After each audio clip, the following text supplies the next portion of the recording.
Comparison நம்ம 2 விதமா பார்க்கணும். ஸோ கம்பேரிசன ஒரு இடத்த நம்ம ஹெல்த்தியா எடுத்துக்கிறோமா அப்படிங்கிறது ஒண்ணு இருக்கு. கம்பேரிசன கிரிட்டிக்கா எடுத்துக்கிறோமான்னு ஒண்ணு இருக்கு. ஸோ இது 2மே நடக்கும். நீங்க எந்த வேலை பார்த்து உலகத்துல எந்த வேலை பார்த்தீங்கனாலும் இது 2மே நடக்கும்.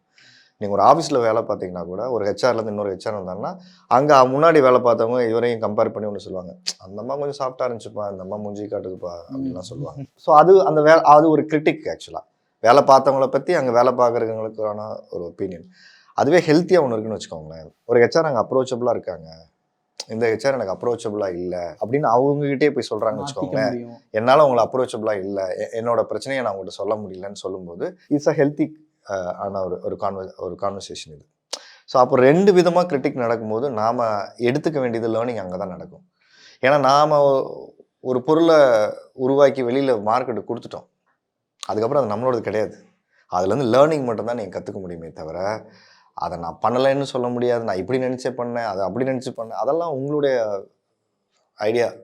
நீங்க உங்கள சாட்டிஸ்ஃபை பண்றதுக்கு நீங்க உங்க மனசாட்சிக்கு நீங்க சொல்ல வேண்டிய கேள்விக்கான பதில். அதெல்லாம் ஆடியன்ஸ்ட்ட போய் சொல்லிட்டே இருக்க முடியாது.